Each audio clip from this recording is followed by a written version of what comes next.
اور میں اس میں بینیفیشری رہی کیونکہ میرے ہسبینڈ اس بارے سول میں تھے. کورٹ سے لے کر سپریم کورٹ تک کا آپ نے سفر کیا، جی کیسا محسوس کرتے ہیں؟ میں نے بہت اچھا، بہت انکریجمنٹ، اور آپ کو یہ سن کے حیرت ہوگی کہ مجھے انکریجمنٹ، خیر جو لوگ مجھے اپریشیٹ کرتے تھے وہ تو اپنی جگہ، لیکن جن لوگوں نے مجھے ڈسکریج کرنے کی کوشش کی، میں آپ کو بتاتی ہوں، یہاں پہ اس طرح کی آپ نہیں سمجھ سکیں گے شاید، لیکن یہاں پہ کہا جاتا تھا میرے ہسبینڈ کو کہ زال کو گھر بٹھاؤ، یہ مردوں کا پروفیشن ہے، یہاں پہ ان کا کوئی جگہ نہیں ہے. آپ یقین کریں مجھے انکریجمنٹ ان لوگوں نے دی، ان کے اس کومنٹ سے جتنا انہوں نے مجھے ڈسکریج کیا میں اتنی ہی انکریج ہوتی گئی. اور آج میں اس سیٹ پہ میں سمجھتی ہوں کہ اس میں میرے ویل وشر سے زیادہ ان لوگوں کا ہاتھ ہے کہ جنہوں نے مجھے ڈسکریج کرنے کی کوشش کی.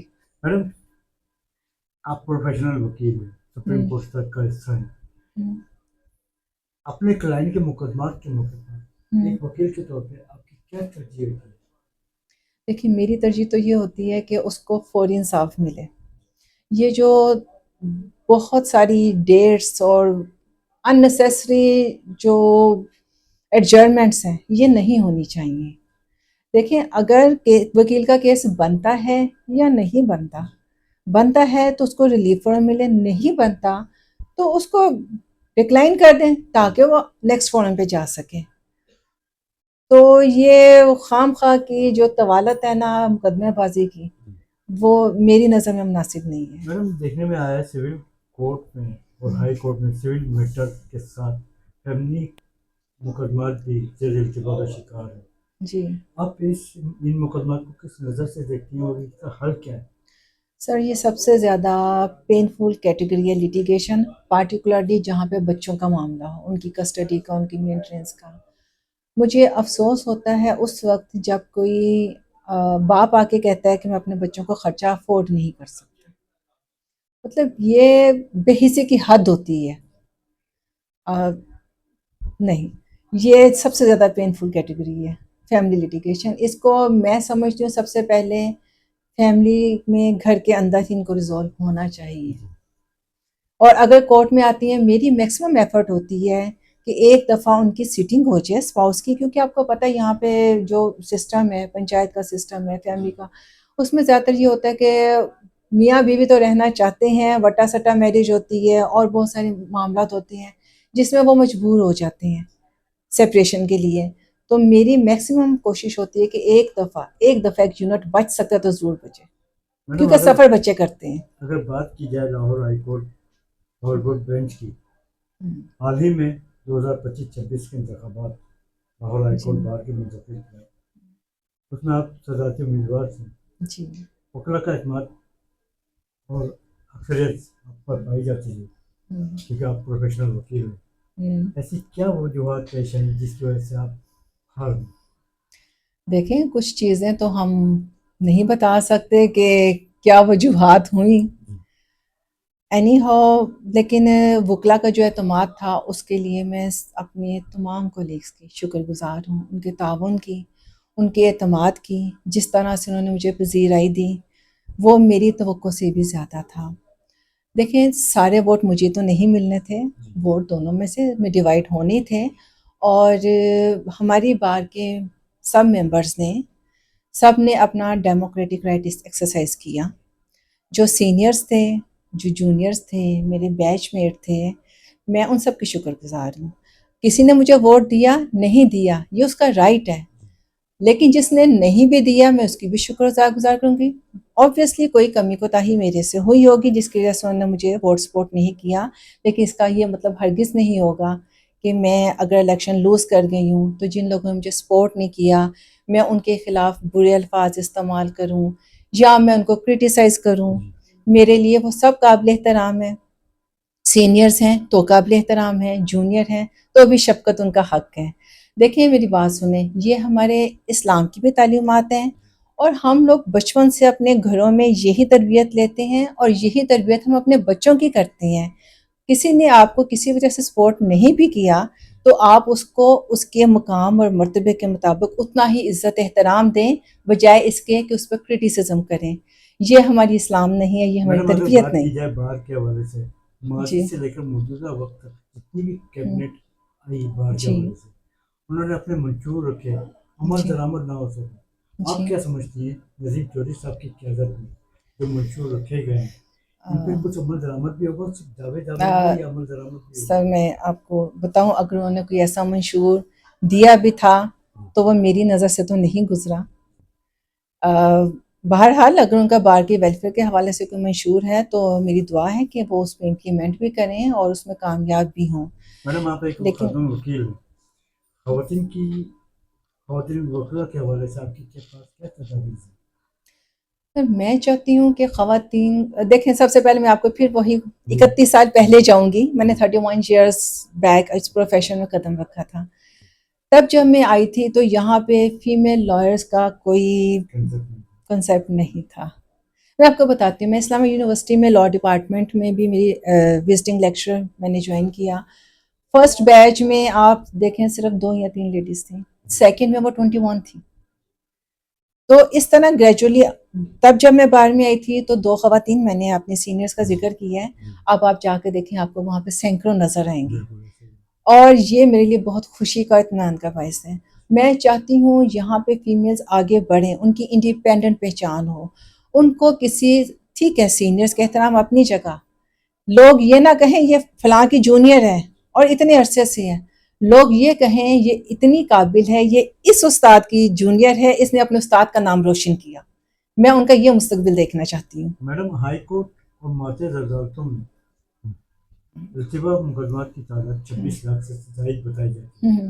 سپریم کورٹ آف پاکستان میں 60,000 سے زائد مقدمات ارتباط جی کا شکار ہیں. آپ کے ہی کلائنٹ پریشانیوں کا شکار ہیں، انصاف کی فراہمی چاہتے ہیں. آپ کیا سمجھتی ہیں کہ اس کا حل کیا ہے؟ دیکھیں میں آپ کو ایک بات بتاؤں، یہ وہ مسئلہ ہے کہ جس کو ہم ڈیلی بیسس پہ فیس کرتے ہیں. آپ یقین کریں ہمارے لیے فریش کیس فائل کرنا اتنا مشکل نہیں ہوتا جتنا پینڈنگ کیس کی فکسیشن مشکل ہے. اور یہ بات لیٹیگنٹ نہیں سمجھ سکتے، نہ ہم ان کو کوشش کے باوجود سمجھا پاتے ہیں کہ یہ وہ چیزیں جو ہمارے اختیار سے باہر ہیں. اس میں دیکھیں اننیسیسری، ہم فریش کیس بھی فائل کریں نا، اننیسیسری آبجیکشن ہوتے ہیں. جو چیزیں جوڈیشل سائٹ پہ دیکھنی ہوتی ہیں اس کو دائری برانچ کا عملہ وہ دیکھ رہا ہوتا ہے، اختیار ان کا نہیں ہوتا. دوسری بات یہ ہے، آپ یہ دیکھیں میری ذاتی رائے ہے، میں نے پچھلے دنوں تقریباً 2-3 ماہ پہلے کی بات ہے، ہم سے سجیشن مانگی گئی تھی سپریم کورٹ سے. جنرل سیکرٹری ہیں سلمان صاحب، انہوں نے بھی پوچھا تھا. تو میری جو میں سمجھتی ہوں کہ جہاں جہاں ہائی کورٹ کا بینچ ہے وہاں پہ سپریم کورٹ کا ایک بینچ، ایک ڈیسک ضرور ہونا چاہیے دائری کے لیے. دیکھیں یہاں سے فیصلہ ہوا ہے، سرٹیفائڈ کاپی ہم نے یہاں سے لینی ہے. یہاں پہ آپ دیکھیں بہاولپور انڈر ڈیولپڈ ایریا ہے، یہاں پہ لوگوں کے پاس وہ وسائل نہیں ہے، یہاں پہ انڈسٹریز نہیں ہے، یہاں پہ ان کے پاس وہ سورس آف انکمز نہیں ہے جس کی بیس کے اوپر وہ آگے بڑھ سکیں یا کوئی ہینڈسم اماؤنٹ ارن کر سکیں.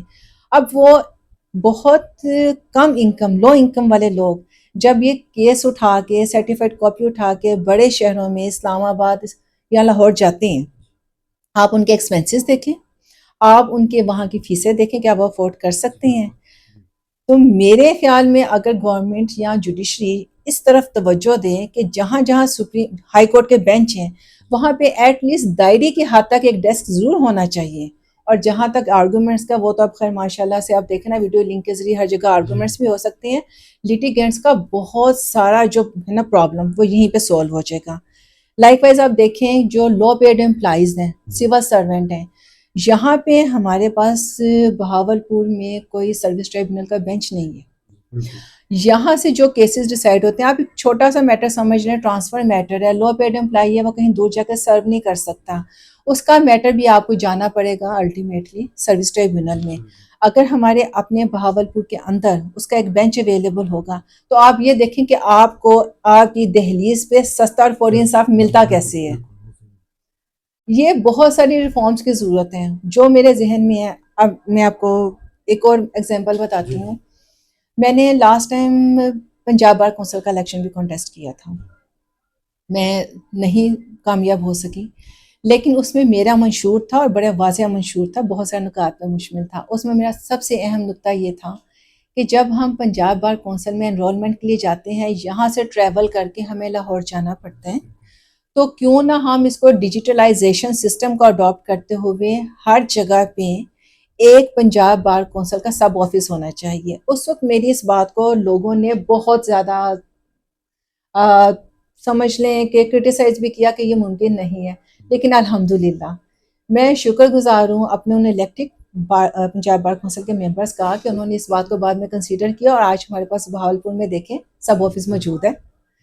میں نہیں کامیاب بھی ہو سکی لیکن مجھے خوشی اس بات کی ہے کہ میرے منشور کو میری سجیشن کو کنسیڈر کیا جاتا رہا ہے اور اس پہ امپلیمنٹیشن ہوتی رہی ہے. انصاف کی فراہمی کے حوالے سے رکاوٹیں کہاں عدلیہ میں پائی جاتی ہیں؟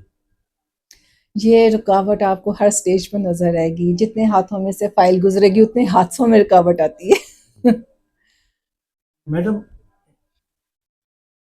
بیرون ممالک کے حوالے سے پاکستان کے عدلیہ کا انصاف کی فراہمی کے حوالے سے کیا کردار ہے؟ سوری کیا کردار ہے سوری ریپیٹ کیجیے. بیرون ممالک کی عدالتوں کے حوالے سے پاکستان کے عدلیہ کا انصاف کی فراہمی کے حوالے سے کیا کردار ہے؟ دیکھیں یہاں پہ میں آپ کو بتاؤں، ایک تو یہاں پہ جو میں سمجھتی ہوں کہ ججز کی تعداد کم ہے. آپ یہ دیکھیں، یہ تو ماضی سے رونا گانا چلا جا رہا ہے. نہیں آپ دیکھیں، آپ مطلب ہیومن بینگ کے طور پہ بھی دیکھیں، اگر آپ نے انصاف کرنا ہے اس کرسی پہ بیٹھے ہیں تو ہمارے جو آنریبل ججز ہیں کیسے ممکن ہے کہ ڈیلی وہ ارجنٹ کیسی بھی 100-150 پڑھیں، اس پہ آرڈر بھی پاس کریں، ان آرڈرز کو سائن بھی کریں، جو ان کے ریگولر کیس فکس ہیں ان کو بھی پڑھیں.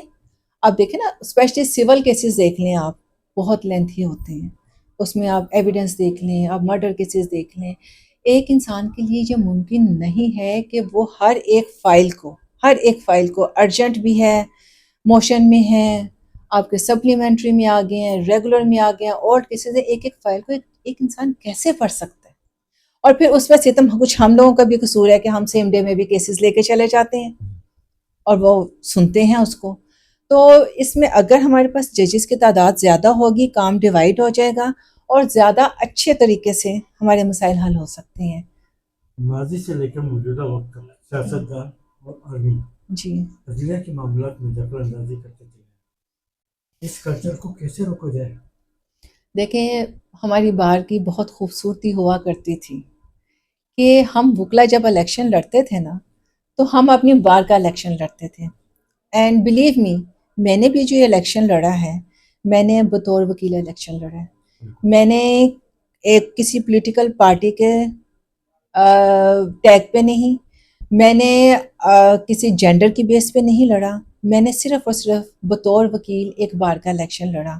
اور میں سمجھتی ہوں ہماری بار کی یہ بہت خوبصورتی ہوتی تھی کہ جب باہر سے پولیٹیکل پارٹیز کی انوالومنٹ نہیں ہوتی تھی، ہم اپنا الیکشن لڑتے تھے، ہم اپنے فیصلے خود کیا کرتے تھے، اور میں چاہتی ہوں کہ وہ دور واپس آ جائے.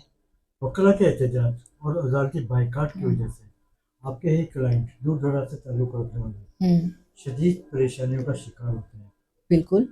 اس حوالے سے آپ کی کیا کارکردگی سامنے آتی ہے؟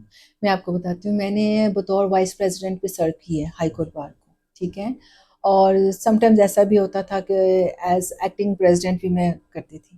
لیکن میں آپ کو بتاؤں، ایک کلچر ہوتا تھا، ہڑتال ہو گئی ہے کہیں پہ، پاکستان کے کہیں علاقے میں کچھ ہوا ہے، اور ہماری پوری ڈویژن سے بہاول نگر، رحیم یار خان، دور دراز سے لوگ، آپ دیکھیں وکلا جب ٹریول کر کے آتے ہیں ارجنٹ کیسز کے لیے، اور آ کے کہا جاتا تھا جی آج تو ہڑتال ہے، آپ کورٹ میں اپیئر نہیں ہو سکتے. ایٹ لیسٹ ارجنٹ کی حد تک میں نے ضرور سٹینڈ لیا تھا کہ ارجنٹ کیسوں میں کوئی اسٹرائک نہیں ہوگی، ٹھیک ہے، اور الحمدللہ وہ آج بھی چل رہا ہے وہ کام. جہاں تک آپ دیکھیں، خدا نخواستہ ہماری کسی کولیگ کی ڈیتھ ہوتی ہے، دکھ ہے ہم سب کے لیے، ہم لوگ ایک فیملی کی طرح اس کمیونٹی میں رہتے ہیں. اب اس میں دکھ سب کے لیے، سوگ ہوتا ہے، سوگ میں کام بند ہوتا ہے. میں سمجھتی ہوں کہ وہ سوگ میں کام بند کر کے آپ بار روم میں بیٹھ کے ادھر ادھر کی باتیں کر کے اپنے اپنے گھروں کو جائیں، اپنے کلائنٹ کو آپ نقصان پہنچائیں، اس سے بہتر ہے آپ بار روم میں ان کے لیے دعا کریں، ان کے لیے قرآن خوانی کر سکتے ہیں آپ، اور کورٹ میں ایک اسپیسیفک ٹائم کے لیے آپ رکھیں کہ ٹھیک ہے اس ٹائم سے بریک کا ٹائم رکھ لیں، آپ کورٹ آورس کے بعد کا رکھیں، لٹیگنٹ تو نہ تنگ ہوں، ٹھیک. اور جہاں تک باقی ہے کہ کہیں جا کے کچھ ہو جائے گا، آپ نے ہڑتال کر دینی ہے، مجھے یہ بتائیں ان ہڑتالوں کا اثر کہاں پہ ہوتا ہے؟ یہ تو ایسے ہی ہے کہ کسی نے آپ کو باہر سے نقصان پہنچایا اور آپ نے آ کے اپنے گھر کے اندر اپنے گھر کا سامان غصے سے توڑنا شروع کر دیا. یہ ایسا نہیں ہے. مطلب باہر سے لوگ دوسرے دشمن نقصان پہنچائے, اندر سے آپ خود کو نقصان پہنچانا شروع کر دیں. دیکھیں اس کا کوئی حل نکالنا چاہیے. اگر کسی وکیل کے ساتھ کوئی زیادتی ہوئی ہے, کسی کہیں پہ کوئی ثانیہ پیش آیا ہے, آپ نے اس کا حل نکالنا ہے. ایک دن کی ہڑتال کر کے چھٹی کر کے بس آپ کی ذمہ داری ختم ہو جاتی ہے, ایسے نہیں ہوتا. آپ نے اس کا گریوینس ریڈریس کرنا ہے. کسی کو نقصان پہنچے آپ اپنے بار کے ویلفیئر فنڈ سے جا کے اس کی فیملی کو پورا کریں. اگر کسی کے ساتھ کوئی کسی ادارے کی طرف سے کوئی ہوئی ہے, کوئی زیادتی ہوئی ہے, آپ جا کے اس کا حل ڈھونڈے, قانونی حل ڈھونڈے. آپ کو ایڈمنسٹریشن کے پاس جانا پڑتا ہے, آپ کو ایگزیکٹو کے پاس جانا چاہتے ہیں, آپ کو جس لیول پہ جانا پڑتا ہے آپ جا کے اس کا حل تلاش کریں. ایک دن کی ہڑتال کر کے بار روم میں بیٹھ کے گھر چلے جانے سے یہ ہمارے وکلا کے مسائل کا حل نہیں ہے. لائرز پروٹیکشن ایکٹ آیا نا, اس کی امپلیمنٹیشن کروائیں.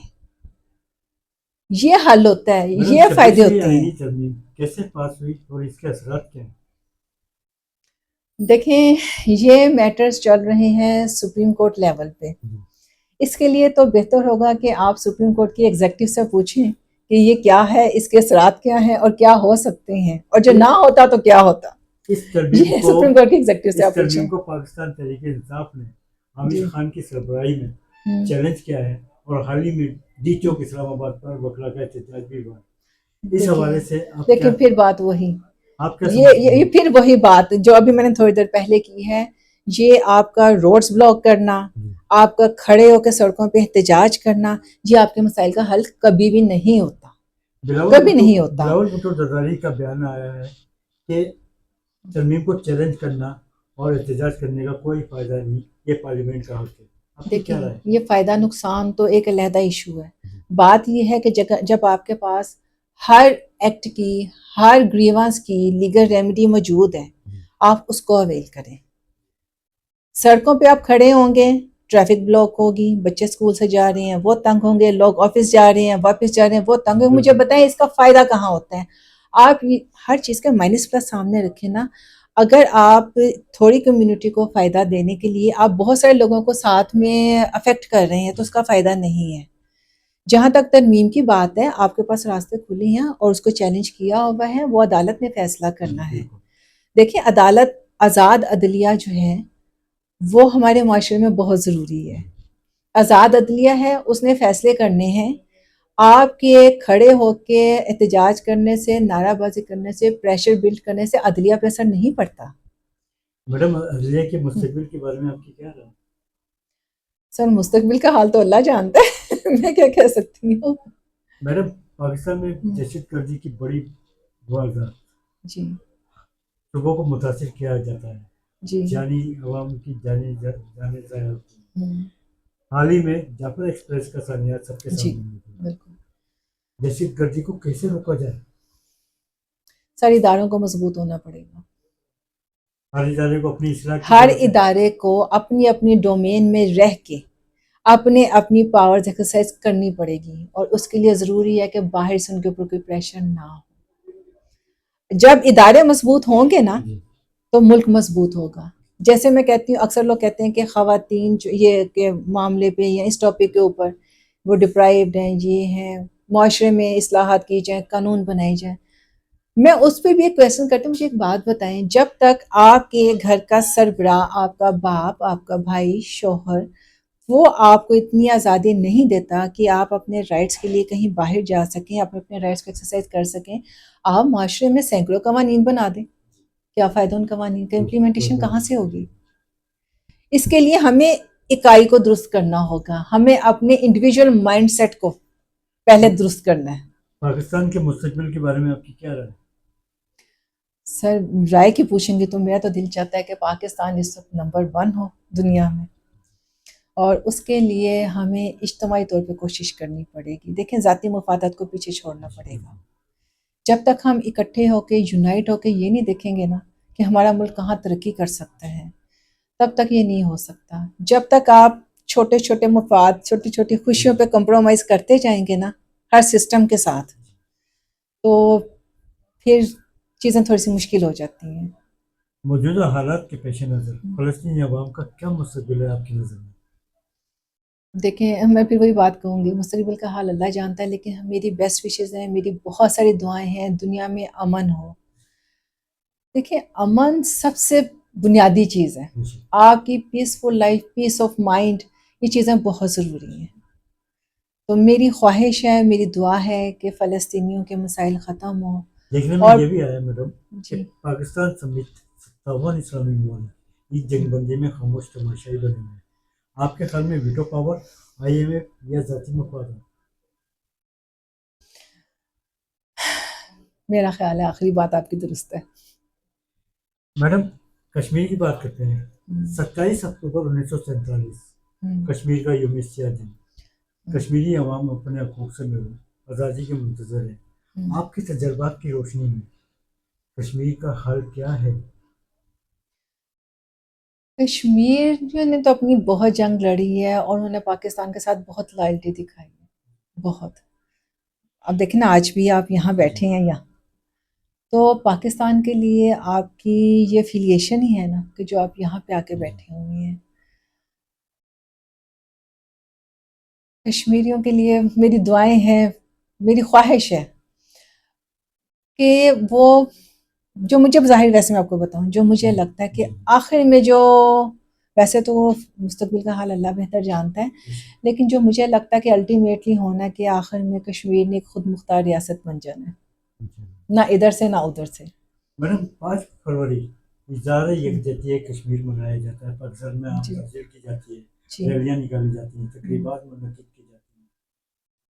بھارتی تعلقات کے ذریعے اقوام متحدہ OIC میں آواز بلند نہیں کی جاتی، جس کی وجہ سے آج تک مسئلہ کشمیر حل نہ ہو سکا. آپ میری اسی بات کو انڈورس کر رہے ہیں. ریلیاں نکالنا، ہڑتالیں کرنا، یوم یکجہتی منانا، یہ کاغذی کتابی باتوں سے مسئلے حل نہیں ہوتے جب تک اس کے اوپر پریکٹیکلی آپ کنسرن کوارٹر میں جا کے آپ کے ریپرزینٹیٹیو، آپ کے الیکٹڈ گورنمنٹ وہاں جا کے بات نہیں کرتی. یہ ریلیاں شیلیاں کچھ نہیں ہوتی، اس سے کوئی فرق نہیں پڑتا، سوائے اس کے کچھ لوگ اپنے آپ کو تھوڑا سا ہائی لائٹ کر لیتے ہیں. جی دیٹس آل.